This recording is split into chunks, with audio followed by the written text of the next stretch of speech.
स्वागत है सभी का। जैसे आप लोगों को पता होगा कि आज की टॉपिक क्या है। चतुर्मास्य आने वाला है और उसका डॉस हमें क्या करना चाहिए एंड क्या नहीं करना चाहिए, इसका महत्वता क्या है एंड क्यों हम इसको मतलब स्पेसिफिकली बोलते हैं चतुर्मास्य। ये सारी चीज़ों के बारे में हम जानेंगे। जैसे कि आप सभी को पता है कि कल आने वाला है हमारा एकादशी जो है। कल के बाद हमारे नारायण, हमारे विष्णु भगवान 4 महीने तक योग निद्रा पे जाने वाले हैं, मतलब सोने वाले हैं। जैसे कि हम सभी सोते हैं तो वैसे वो 4 महीने तक सोएंगे। वो मतलब पूरे साल भर नौकरी करेंगे, नौकरी तो नहीं बोल सकती, काम करेंगे और 4 महीने तक पूरा का पूरा सोएंगे।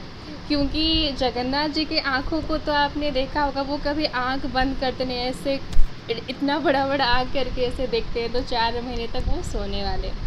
तो हमारे शास्त्रों में चातुर्मास्य की एक कहानी बताई जाती है देवर्षि नारद की। देवर्षि नारद को कौन नहीं जानता है, सभी जानते हैं यहाँ पे जितने भी लोग हैं।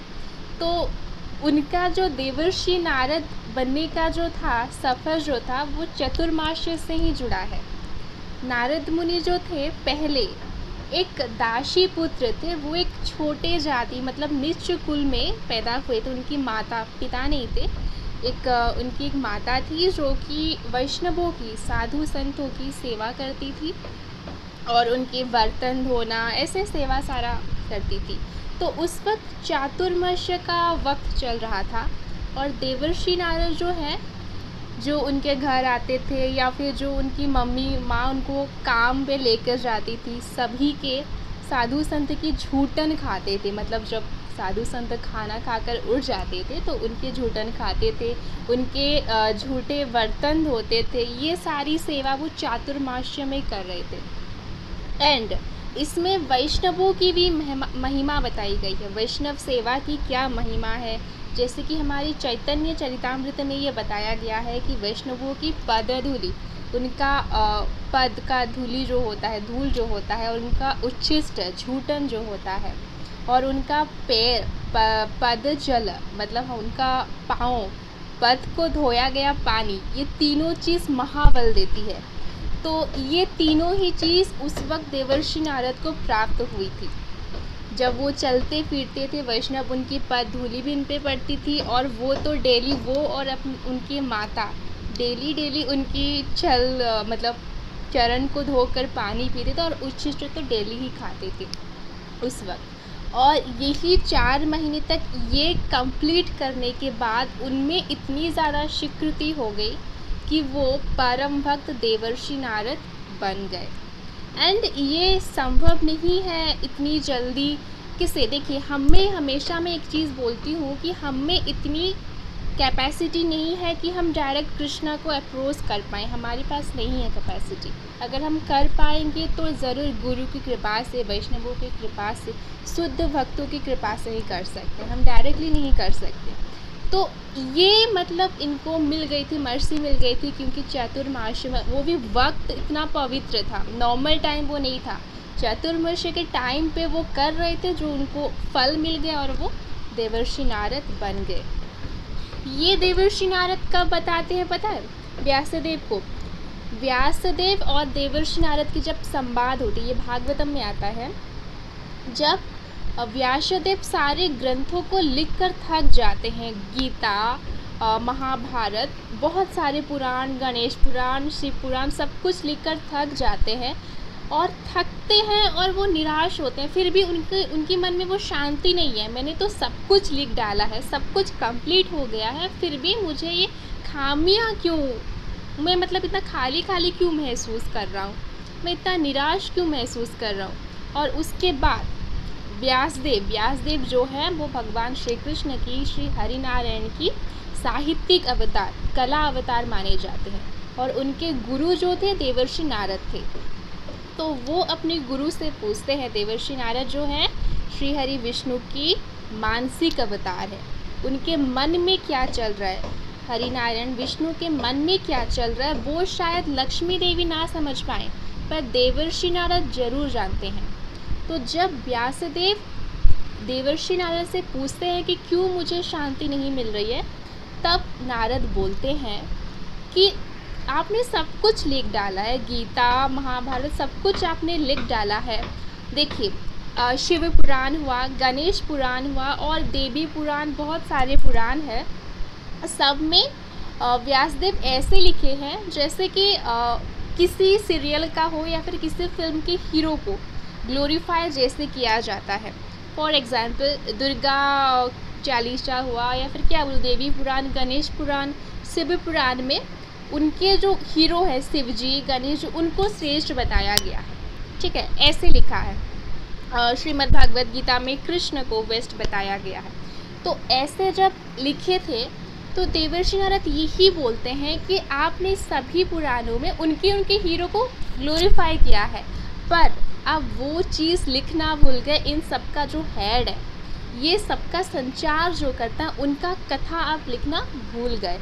और उसी वक्त देवर्षि नारद ने भागवतम लिखने का दिया, सजेस्ट किया। श्रीमद् भागवतम है जहाँ पर आप श्री कृष्ण की कथा मतलब उनकी लीला जो है विस्तार से लिखिए।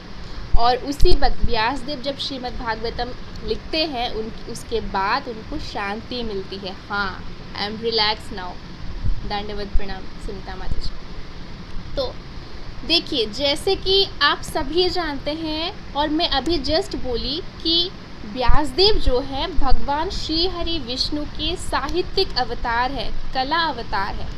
वो भगवान के अवतार होने के बाद भी श्रीमद् भागवत गीता, महाभारतम, देवी पुराण, शिव पुराण सब कुछ लिखने के बाद, खुद लिखने के बाद भी शांति नहीं पा पाते हैं।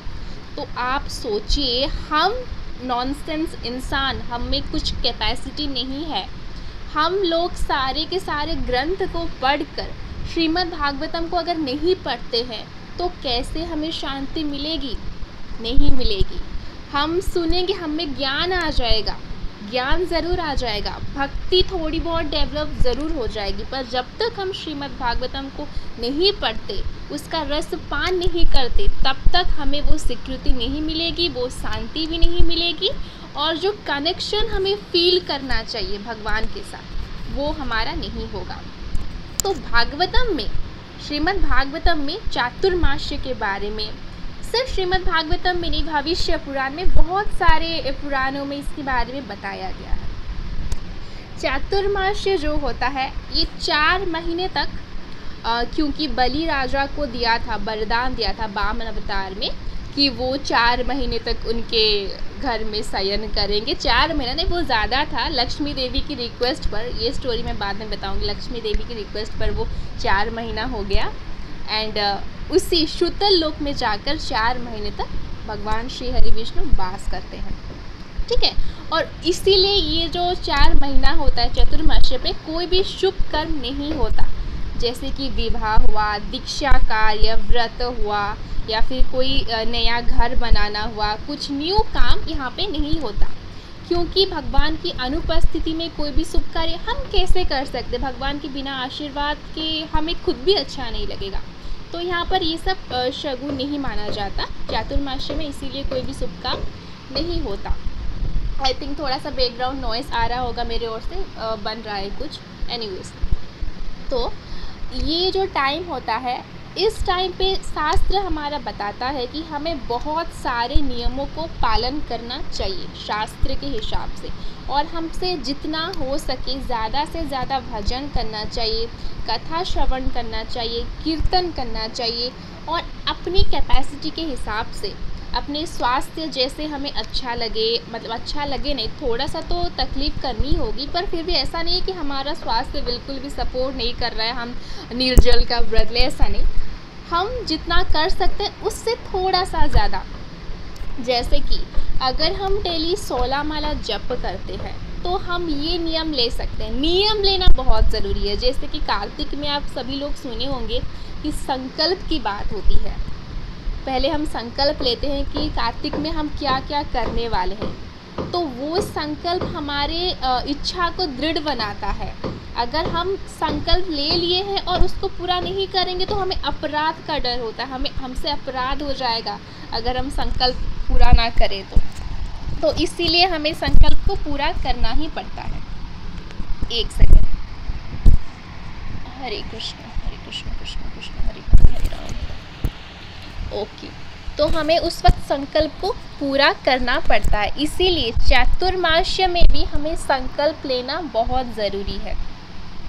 और हम क्या क्या संकल्प ले सकते हैं, जैसे कि मैंने बोला कि हम जितना भी चैंटिंग करते हैं उससे थोड़ा सा ज़्यादा चैंटिंग कर सकते हैं, जितना भी हम लेक्चर सुनते हैं उससे थोड़ा सा ज़्यादा कर सकते हैं। ये तो नॉर्मल चीज़ों में, नॉर्मल एकादशी में हुआ या फिर कोई भी फेस्टिवल आता है इसको हम फॉलो करते हैं, ये तो बेसिक है। इसके साथ क्या करने से क्या होता है, अगर हम अपनी कुछ प्रिय वस्तु, कुछ खाने की चीज़ को त्याग करते हैं तो इसी महीने में हम कर सकते हैं। जैसे कि शास्त्रों में ये बताया गया है, अगर हम पूरे महीने तक बाल में तेल नहीं लगाते हैं तो हमारा जो बॉडी जो होता है वो सुंदर हो जाता है। नमक का त्याग करने से कुछ और होता है। मधु का त्याग करने से हमारा जो गला होता है वो सुरीली हो जाता है। बहुत सारे त्याग है।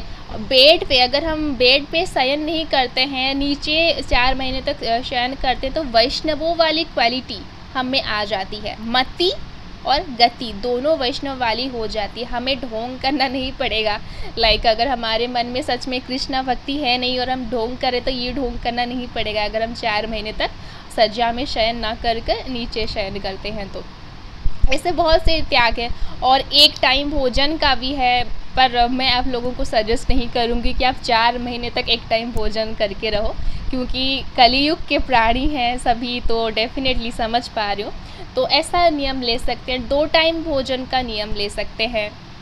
और अपनी कुछ स्पेशल चीज़ है जो आपको करना बहुत अच्छा लगता है उसको त्याग कर सकते, भक्ति को छोड़कर। अगर आपकी फेवरेट चीज़ भक्ति है, चैंटिंग करना है, श्रवणम है, उसको बढ़ाइए। पर अगर कोई भी मटेरियल चीज़ है, लाइक गसिप पसंद है, कुछ लोगों को गसिप बहुत ज़्यादा पसंद होती है, कुछ लोगों को लाइक क्या बोलूँ, अभी तो आप लोग कोई मूवीज़ वगैरह नहीं दिख रहे होगे, कुछ भी ऐसी चीज़ पसंद होगी जो कि कृष्णा कॉन्शियसनेस से रिलेटेड ना हो, तो उसको आप स्किप कर सकते हैं 4 महीने तक। क्योंकि ये जो 4 महीने जो होती है ना, इसमें भगवान नहीं होते हैं, मतलब आपको देखने के लिए। ऐसे तो हमारे हृदय में परमात्मा है, हमें देख रहे हैं, पर स्टिल हमें वो सारी चीज़ों को फॉलो करना बहुत ज़रूरी है, क्योंकि इससे इस 4 महीने को बहुत ज़्यादा स्वीकृति दिया है नारायण ने ब्रह्म संहिता में बताया गया है। अब जितना पढ़ोगे शास्त्र में, सिर्फ भागवतम की बात नहीं कर रहा हूँ, अब मैं कितनी सारी, मेरे पास अभी रेफरेंस भी थी, मैं आपको दिखा भी सकती थी कहाँ किस श्लोक में क्या बताया गया है, पर बहुत ज़्यादा लंबा हो जाएगा इसीलिए मैं नहीं बता रही हूँ। और एक चीज़, आप क्या क्या पाठ कर सकते हैं, ये जो 4 महीना जो है चतुर्मास्य जो है, इसमें मैं आपको कुछ चीज़ें बोल रही हूँ, कुछ चीज़ें आपको पाठ करना बहुत ज़रूरी है, ये करने से आपकी स्वीकृति बढ़ जाएगी। फर्स्ट, जगन्नाथ अष्टकम। जगन्नाथ अष्टकम जो है वो शंकराचार्य के द्वारा रचित है, और शंकराचार्य कौन है? भगवान शिव है, महादेव। और इसमें ये जो हमारा जगन्नाथ अष्टकम है, इसमें 8 श्लोक है, और 8 श्लोक में से जो 6 श्लोक है वो पहले शंकराचार्य गाकर जगन्नाथ जी को बुलाते हैं। 6 श्लोक गाने के बाद जगन्नाथ जी आकर शंकराचार्य जी को दर्शन देते हैं, और जब दर्शन देकर बोलते हैं कि तुम मेरे इतने प्रिय भक्त हो, तुम्हारी भक्ति से मैं प्रसन्न हुआ, अभी तुम्हें क्या चाहिए मांगो। तो उस वक्त शंकराचार्य बाकी का जो 2 श्लोक है लास्ट का वो गाते हैं कि मुझे कुछ भी नहीं चाहिए, कुछ भी नहीं चाहिए, धन संपत्ति सुंदरी राज्य कुछ नहीं चाहिए, मुझे बस इतना चाहिए कि आपके चरण में मेरी भक्ति सदा रहे, आप बस मेरे नयन में रहे। जगन्नाथ स्वामी नयन पथगामी भवतु में, ये शंकराचार्य जी मांगते हैं। और जगन्नाथ अष्टकम की महिमा बहुत ज़्यादा है, मतलब 2-3 लाइन में मैं बाकी सारी चीज़ बताना है इसीलिए मैं बोल रही हूँ। तो फर्स्ट कंप्लीट हो गया जगन्नाथ अष्टकम। उसके बाद आपको पढ़ना है चोराग्रष्टकम। इसका प्रोनाउंस थोड़ा सा करने में मुश्किल होता है, वो बिल्व मंगल ठाकुर के द्वारा रचित है, ठीक है, उसको पढ़ना है। ये जो प्रेयर्स है मतलब सबसे बड़े चोर का, कृष्ण जो है सबसे बड़े चोर है। इसमें क्या बताया जाता है, इसका थोड़ा सा मैं थोड़ा सा बता देती हूँ। इसमें बोला गया है कि कृष्ण क्या क्या चुराते हैं। कृष्ण तो राधा का मन चुराते हैं, दही चुराते हैं, माखन चुराते हैं एंड बहुत कुछ चुराते हैं। इसके साथ अनेक जन्मर्चित पाप चोर, हमारे अनेक जन्मों की, सहस्त्र जन्मों की पाप को चुरा कर ले जाते हैं। ये हमारे चोर, सबसे बड़े चोर दुनिया की। तो इसको पढ़ना, इसको सुनना, इससे कथा सुनना ये भी ज़रूरी है। थर्ड चीज़ है राधा कृपा कटाक्ष। राधा कृपा कटाक्ष जो है वो डायरेक्ट शिव जी ने पार्वती को सुनाई थी, मतलब राधा रानी को ग्लोरीफाई करते हुए। मुनिंद्र वृंद वंदिते त्रिलोक शोकवासिनी, ये जो है सारे मुनि आपको स्मरण करते हैं। राधा रानी को बोलते हैं सारे मुनि जो आपको स्मरण करते हैं। कदा करिष्यसि हमा कृपा कटाक्ष भाजनम, आप अपनी कृपा की नज़र हम पर डालिए ताकि हम भक्ति करें। ये बहुत बड़ा मीनिंग है। राधा कृपा कटाक्ष भी इसमें आप पढ़ सकते हैं। और उसके बाद है गोविंद दामोदर स्तोत्र। गोविंद दामोदर स्तोत्र जो है इसमें गोविंद को ग्लोरीफाई किया गया। ये ऐसे नहीं लिखा गया है, स्टेप बाय स्टेप नहीं लिखा गया। ये भी बिल्वमंगल ठाकुर के द्वारा ही है शायद, तो शायद आई एम नॉट श्योर, ठीक है। तो इसमें गोविंद दामोदर माधवेति, इसमें कृष्ण क्या क्या करते थे, गोकुल में क्या क्या लीला करते थे और राम अवतार में उन्होंने क्या क्या लीला किए हैं, ये सारी चीज़ों को बताया गया है। जैसे कि गोपियों की वस्त्र चुराते वक्त गोपियाँ कैसे बुलाते हैं, यशोदा मैया को परेशान करते वक्त यशोदा मैया कैसे बुलाते हैं, राधा रानी और उनकी संवाद बताई गई है। बहुत सारे वहाँ पे संवाद बताई गई है, इसको आप पढ़ सकते हैं। और एक चीज़ मधुराष्टकम। मधुराष्टकम में जो बताया गया, मधुराष्टकम तो मैं डेली पढ़ती हूँ, इसको पढ़ना डेली ज़रूरी है क्योंकि प्रार्थना करने की भी एक विधि होती है। जैसे बहुत सारे लोग क्या करते हैं, प्रार्थना करने के लिए जाते हैं और हाथ जोड़कर भगवान से भीख मांगते हैं, कुछ नहीं होता। लाइक मंदिर में जाकर कृष्णा मुझे ये चाहिए, राधा रानी मुझे ये चाहिए, ये नहीं होता, प्रोसेस नहीं होता। प्रार्थना करने की भी कोई विधि होती है। जब हम प्रार्थना करने के लिए जाते हैं तो पहले हमें क्या करना चाहिए, पहले हमें भगवान को ग्लोरीफाई करना चाहिए, उनकी वो कैसे दिखते हैं उनकी प्रशंसा करनी चाहिए। और मधुराष्टकम जो है इसमें भगवान की प्रशंसा की गई है। पहले प्रोसेस बता देती हूँ। पहले हमें भगवान को ग्लोरीफाई करना चाहिए, उसके बाद हमें बताना चाहिए कि हमें क्या प्रॉब्लम है। अगर सपोज़ मेरी जॉब में कोई प्रॉब्लम है, मेरी फैमिली में कोई प्रॉब्लम है या फिर मेरे रिलेशन में कोई प्रॉब्लम है तो फिर मुझे बताना चाहिए नम्र हिसाब से। ऐसे नहीं कि ये प्रॉब्लम है, ये प्रॉब्लम, ऐसे नहीं। धीरे नम्र होकर हमें भगवान को अपनी परेशानी बतानी चाहिए।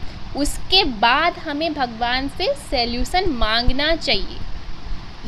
ये प्रॉब्लम मुझे हो रहा है और इसी हिसाब से आपको जो ठीक लगे आप मेरे लिए वो करो, ये बोलना चाहिए। ऐसा नहीं कि कृष्णा मुझे ये जॉब चाहिए, कृष्णा मुझे इतनी एग्ज़ाम में इतनी % चाहिए, कृष्णा मुझे उसी से विवाह करना है, कृष्णा मेरा बच्चा ऐसा होना चाहिए। ये सब नहीं, ये सब हम नहीं कर सकते। अगर हम ये सब कर रहे हैं तो फिर हम डिवोटी ज़रूर कहलाएंगे पर ट्रू डिवोटी नहीं।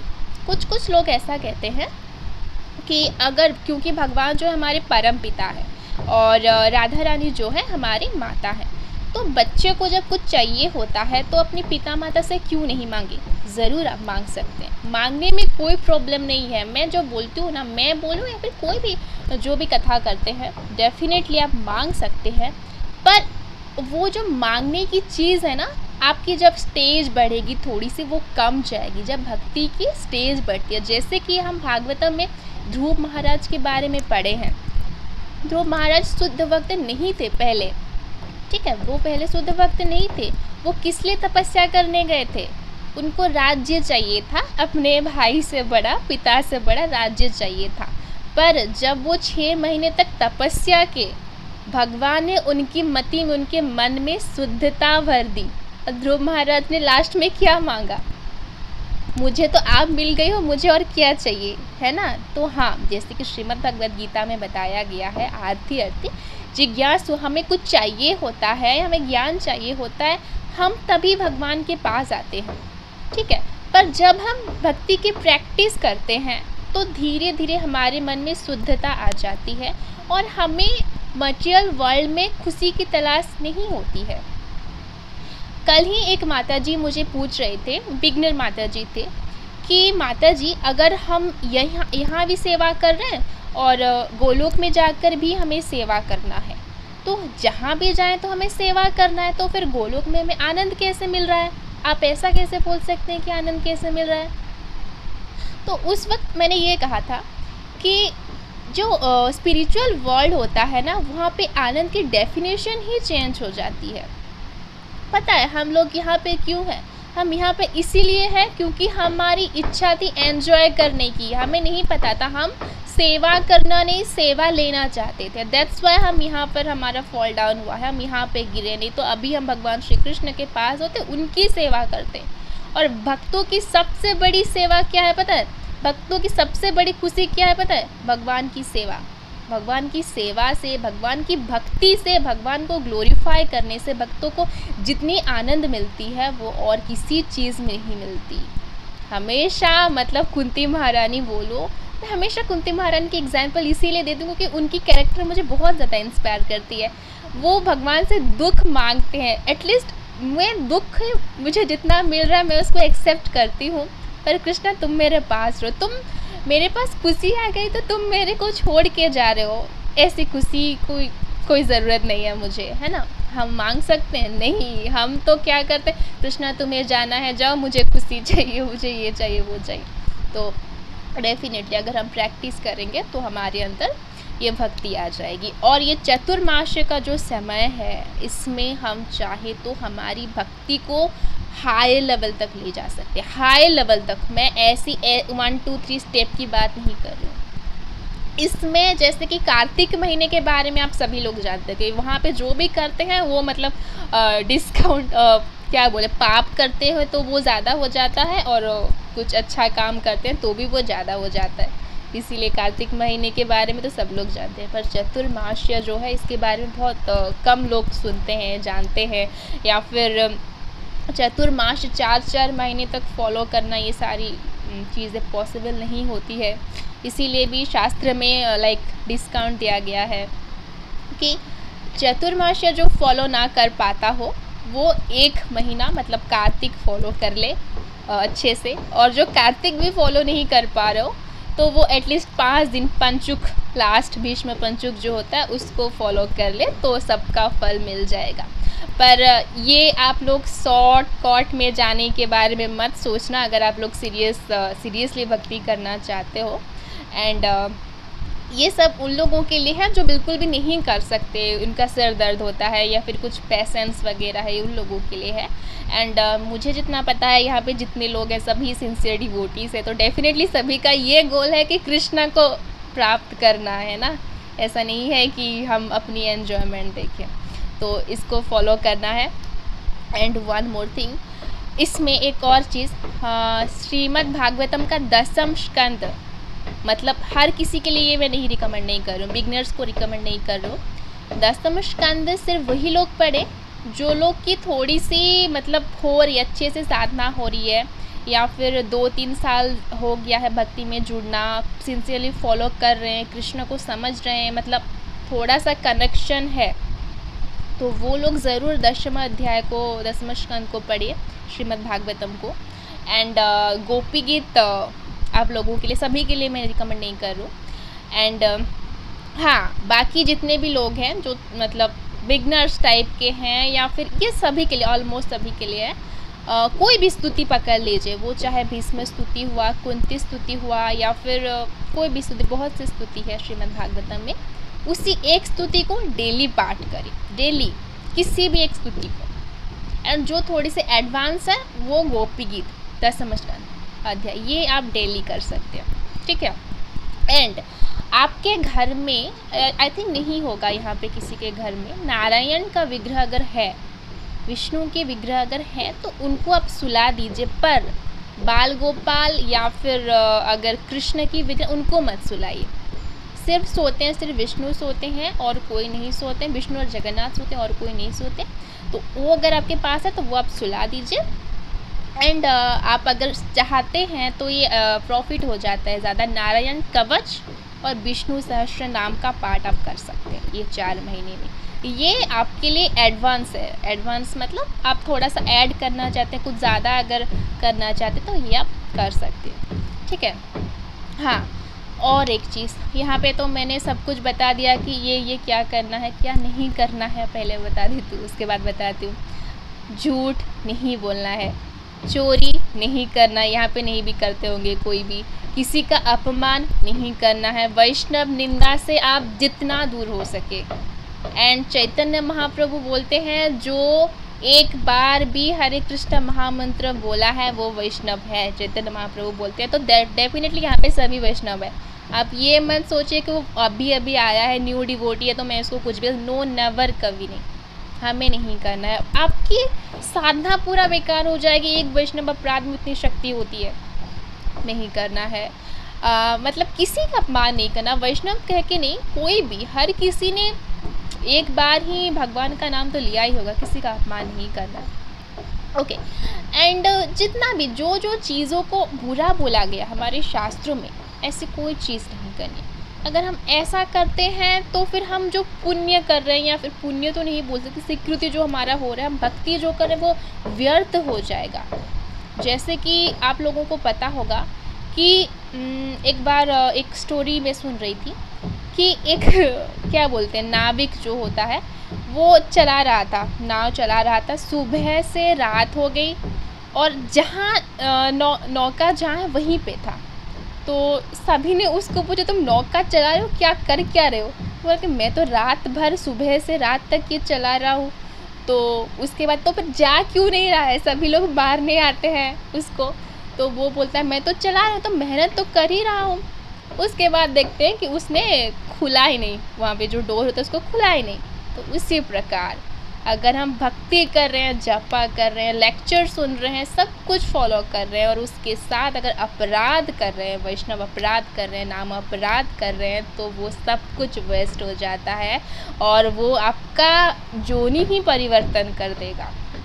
बहुत बड़ा अपराध होता है, इसीलिए हमेशा बचने के लिए बोला जाता है। एंड जपा करने से पहले इसीलिए सजेस्ट किया जाता है कि 10 नाम अपराध को रीड करने के बाद जपा करिए। एंड अगर आपके पास पॉसिबल हो तो जपा पैम्पलेट को अपने पास रखिए। मेरे पास थोड़ी दूर में है, नहीं तो मैं दिखा देती कैसा है, आप प्रिंट आउट भी कर सकते हैं। वो पास रखिए ताकि वो अगर होता है तो आपको नाम अपराध, वैष्णव अपराध करने नहीं देता, ठीक है। ये आप कर सकते हैं। एक और सेकेंड, हाँ, ये करने के बाद एक और चीज़ हमेशा फॉलो करनी है, प्रीचिंग में अगर आप थोड़े से अच्छे हैं तो आपको वैष्णवों को घर में बुलाकर प्रीच करना चाहिए। अगर घर में बुलाना है नहीं हो पा रहा है तो आपको बाहर जाके, या फिर आपसे जैसे हो सकता है, या फिर अगर आप खुद नहीं कर सकते हैं तो जो भी प्रीच कर रहा है उनकी सेवा कर सकते हैं, ठीक है। और इसी महीने में प्रसाद डिस्ट्रीब्यूशन का दान जो बोला जाता है, इसका बहुत महत्वता होता है। तो अगर आप चाहते हैं तो ऐसे किसी खाना नहीं, प्रसादम घर में बनाकर या फिर प्रसादम टेम्पल से लाकर गरीबों में बांट सकते। प्रसादम बांटना, पैसा नहीं बांटना है, पैसा साड़ी ये सब नहीं, प्रसादम बांटना है जिससे कि उनका भी उद्धार हो जाए। प्रसादम लाकर चीटी काय सबको खिलाना है, आप जितने लोगों को खिला सकते हैं प्रसादम खिलाना, और कुछ नहीं, ये आप कर सकते हैं। और क्योंकि इस महीने में थोड़ा सा दान का भी बहुत बड़ा महत्वता होता है तो इसका फ़ायदा हमें उठाना चाहिए। थोड़ा सा अगर हम दान करते हैं ना जो कि कृष्णा से रिलेटेड हो, जैसे कि मैं हमेशा बोलती हूँ स्पिरिचुअल चीज़ अगर किसी को देना भी है, स्पिरिचुअल चीज़ें ही दीजिए। लाइक अगर आप दान करना है, श्रीमद् भगवद गीता पुस्तक दे दीजिए, कंठी माला, जिसके पास कंठी माला नहीं है कंठी माला तिलक दे दीजिए, किसी को जप माला दे दीजिए, किसी को प्रसादम दे दीजिए, या फिर अगर गर्ल्स है लाइक फैशन में थोड़ा सा इंटरेस्ट है तो गोपी लहंगा दे दीजिए पहनने के लिए, माता जी को साड़ी धोती, ऐसे ऐसे करके आप दे सकते हैं, जो कि कृष्ण की सर्विस में। करताल, अगर आपके पास बहुत से पैसे हैं तो मृदंग भी गिफ्ट कर सकते हैं, हारमोनियम गिफ्ट कर सकते हैं। अगर बहुत ज़्यादा पैसा है तो आप ऐसी सारी चीज़ें दान कर सकते हैं, गिफ्ट कर सकते हैं। और इस महीने में ये सारी चीज़ें किसके बराबर कहलाएगी? ये सारी चीज़ें सोने चांदी के दान के बराबर कहलाएगी। इस महीने में, ये 4 महीने में दान का बहुत महत्व होता है, ठीक है। तो ये सारी चीज़ें आप कर सकते हैं। टेम्पल में मार्जना सेवा का भी बहुत महत्व है इस महीने में। अगर आप टेम्पल जाना आपके लिए पॉसिबल नहीं हो पाता है तो घर में मार्जना करिए, पर टेम्पल में आप डेफिनेटली, मैं आपको सजेस्ट करूँगी कि एटलीस्ट पूरे 4 महीने में एटलीस्ट 4 बार टेम्पल का मार्जना तो ज़रूर करिए, क्योंकि बहुत ज़्यादा महत्वता होता है। इसी वजह से तो चैतन्य महाप्रभु भी हमें आदेश देते हैं कि हमें मार्जना करना चाहिए। अभी गया है गुंडीचा मार्जन फर्स्ट डे पे, तो ये है। एंड हाँ, बुक डिस्ट्रीब्यूशन तो हम कर ही सकते हैं, ये भी कंप्लीट हो चुका है। एक और चीज़, बड़ों का आशीर्वाद लेना ये 4 महीने में बहुत ज़रूरी है। अगर आप घर में रहते हो तो अपनी पिता माता को डेली नमस्कार करना, प्रणाम करना, या फिर आप बाहर रहते हो, आपसे गुरुजन है। एक और चीज़, सभी का पैर नहीं छूना चाहिए। प्रणाम का मतलब दंडवत की बात कर रहे हो, पैर छूने की बात नहीं कर रहे हो।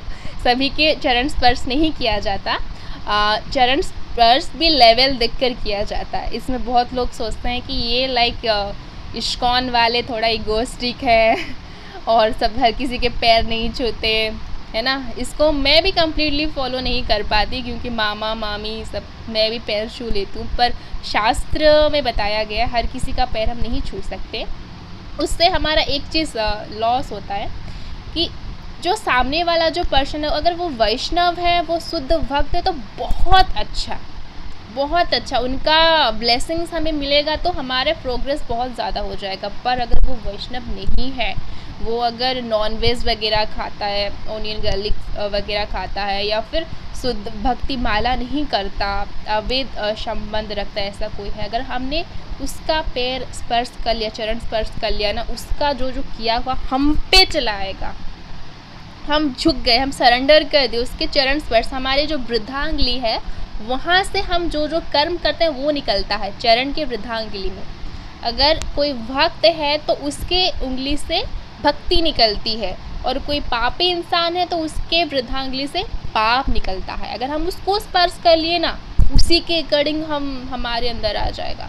चरण स्पर्श करने से ध्यान रखना कि वैष्णव जो है उनका चरण आप स्पर्श कर सकते हैं, हर किसी का नहीं। बुरा मानेंगे कहकर मैं पागल जैसे करती हूँ कि हर किसी का लाइक जो होते, इसको कम्प्लीटली फॉलो करना एक्चुअली पॉसिबल नहीं हो पाता, बट स्टिल हम इसको फॉलो करेंगे तो एटलीस्ट हमारा फॉल डाउन नहीं होगा। तो ये आप कर सकते हैं। हाँ, सिर्फ पिता माता जो होते हैं ना, उनमें बाकी सारी चीज़ नहीं होते। ऐसा नहीं करके हम अपने दोस्त की पिता वो ये धंधा, अगर आपको प्रणाम करना ही है तो आप दंडवत कर लीजिए या फिर हाथ से हरे कृष्णा कर दीजिए, पर चरण स्पर्श मत करिए। ये हुआ ओके। तो ये सारी चीज़ें कंप्लीट हो गई। और हाँ, कंचा वो जो फ्राई करके तेल का बना हुआ खाना इस 4 महीने में खाने के लिए मना किया जाता है। अगर आप कर सकते हैं तो बहुत अच्छा, नहीं कर सकते हैं तो भी कोई इशू नहीं है। और हमें तो जनरली ये पता है कि पहले महीने में हम शाक नहीं खाते, दूसरे महीने में हम दही नहीं खा सकते, तीसरे महीने में हम दूध नहीं खा सकते, और 14वें महीने में उड़द की दाल नहीं खा सकते। एटलीस्ट इतना तो फॉलो कर ही सकते हैं सभी, सबसे मिनिमम चीज़ इतना तो आप सभी फॉलो कर सकते हैं। तो डेफिनेटली इसको फॉलो करना, और अच्छे से मतलब 4 महीना जो है आप कोशिश करना कि 12 महीने में हम जो नहीं कर पा रहे ये 4 महीने में हम लूट ले। हमें क्या मिलता है जब हमें एक सोने से भरा, मटेरियल लोगों की बात करो, सोने से भरे एक नगरी में डाल दिया जाता है और बोला जाता है कि तुम्हारे पास 4 घंटे का टाइम है, बस लूटो जितना लूट सकते हो। तो जो मटेरियल इंसान होगा सारा का सारा सोना लूट लेगा अपने पास, अपने पॉकेट में जितना रख सकते हैं। तो अभी जो 4 महीने हैं आपके लिए भक्ति लूटने का टाइम है। जितना आप लूट सकते हो आप लूट लीजिए। एंड उसके बाद ऐसा नहीं कि 4 महीने ख़त्म होने के बाद टेंशन फ्री मैं बहुत से लोगों को देखी हूँ, कार्तिक ख़त्म हुआ, ओ माता जी कितना बड़ा टेंशन ख़त्म हो गया, ओ कृष्णा, ऐसा करने लगते ऐसा नहीं होना है, थोड़ा सा रिलैक्स ज़रूर हो जाएंगे, पर ऐसा नहीं कि हो कंप्लीट हो गया तो टेंशन ख़त्म हो गया। बहुत लोग माला को टेंशन समझ लेते हैं, जैसे कि मैं हमेशा बोलती हूँ, और एक्चुअली एक चीज़ है जो मैं खुद नहीं करती, दूसरों को बोलना भी मुझे अच्छा नहीं लगता, क्योंकि मैं सुबह अपने माला कंप्लीट कर लेती हूँ, क्योंकि मैं चाहती हूँ कि मेरा जो दिन का शुरुआत जो होता है कृष्ण के साथ बात करके ही हूँ। और शास्त्र में बताया गया है, जब हम जापा करते हैं या फिर श्रीमद् भगवत गीता को रीड करते हैं तो हमारा डायरेक्ट कन्वर्सेशन भगवान से होती है, और वो जो टाइम होता है हमारा क्वालिटी टाइम होता है भगवान के साथ, जो कि हमें किसी के साथ शेयर नहीं करना चाहिए, ठीक है। तो वैसे जब हम अपने दिन का शुरुआत कृष्णा से बात करके करें तो हमारा दिन कितना अच्छा निकलेगा। सुबह सुबह कुछ लोगों को व्हाट्सअप फेसबुक चलाने की बुरी आदत होती है, इस सभी में मैं मैक्सिमम भक्तों की बात भी करूँ, भक्तों में भी सुबह सुबह क्या बोलूँ, स्टेटस चेक करने की, 4 बजे हम नॉर्मली उठते कि सबका स्टेटस सीन होने लगा, ये नहीं करना चाहिए। ये करने से हमारी कॉन्शियसनेस बिगड़ जाती है। अगर हम भक्ति भी करते हैं तो, क्योंकि बहुत सारी चीज़ें आती रहती है, हम व्हाट्सएप वालों को मना नहीं करते तो मुझे ये मत भेजो, ये मत भेजो, तो एटलीस्ट ये 4 महीने में ये सारी चीज़ों को अवॉइड करिए। एंड जब ख़त्म होगा ना ये सारी चीज़ों को, अगर आप फॉलो करोगे ना, 5वें महीने में आप खुद बोलोगे आप में क्या क्या चेंजनेस आया है। जो जो चीज़ें मैं बोली ये सारी चीज़ें मैं खुद फॉलो की हूँ, और अपनी एक्सपीरियंस से ही बोलो। जैसे कि मैं हमेशा बोलती हूँ, जो मैं नहीं करती वो दूसरों को नहीं बोलती, तो ये आप करके देखो। अगर आप ये नहीं बोलते हो ना, ये सारी चीज़ करते हो, कृष्णा के साथ अगर एक स्ट्रॉन्ग कनेक्शन आप फील नहीं करो ना, तो बोला कि विजेता मिश्रा जो है पूरी तरह से झूठी है। ये ना मतलब हमें करना नहीं पड़ता, कृष्णा खुद डाल देते हैं। कृष्णा हमेशा चाहते हैं कि तुम मुझे मिस करो, तुम मिस करो नहीं, तुम अपना एक हाथ थोड़ा सा बढ़ा दो, मैं पूरा अपना बल लगा के तुम्हारे हाथ को पकड़ने के लिए तैयार हूँ। अगर कृष्णा हमारे सामने हमारे हाथ पकड़ने के लिए खड़े हैं तो फिर हमें क्या दिक्कत है ना, हम पकड़ लेते हैं ना, वो संभाल ही लेंगे। तो आई होप कि आप सभी लोग ये 4 महीने को अच्छे से यूज़ करोगे, बिल्कुल भी वेस्ट नहीं करोगे। And okay, it's all about today's class. किसी का कोई क्वेश्चन है तो पूछ सकते हैं। हरे कृष्णा।